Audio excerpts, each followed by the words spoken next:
অবিলম্বে এই গণভোটের রায় কার্যকর করতে হবে।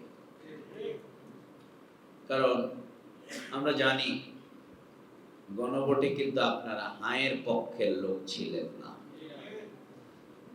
যে দল এখন ক্ষমতায় তারা কিন্তু নায়ের পক্ষে ছিল এবং নাওয়ালাদের সাথে চুক্তিবদ্ধ হয়ে তারা কিন্তু ক্ষমতায় আসছে।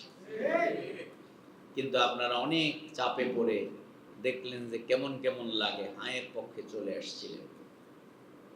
কখনো কখনো শেষে দুই একবার বলেছেন, কিন্তু শেষ পর্যন্ত আপনাদের ভূমিকা ছিল নায়ের পক্ষে।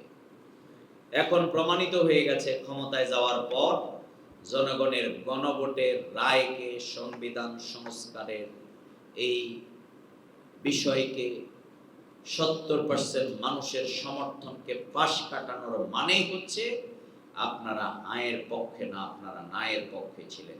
তাহলে আমরা কি ধরে নেব যে দেশের 70% মানুষই দাঁড়িপাল্লা এবং 11 দলীয় জোটের পক্ষে রায় দিয়েছিল?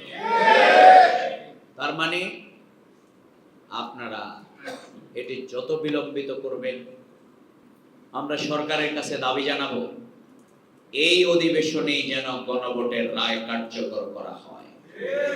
যদি এটি করতে সরকার দেরি করে, তাহলে রাজপথ থেকে আন্দোলনের মাধ্যমে যেমনি জুলাই আন্দোলন হয়েছিল, তরুণ প্রজন্মই আন্দোলনকে সফল করেছিল, সংসদ যদি এটির সমাধান করতে ব্যর্থ হয়, আবার রাজপথে কিন্তু তার ফয়সালা হবে।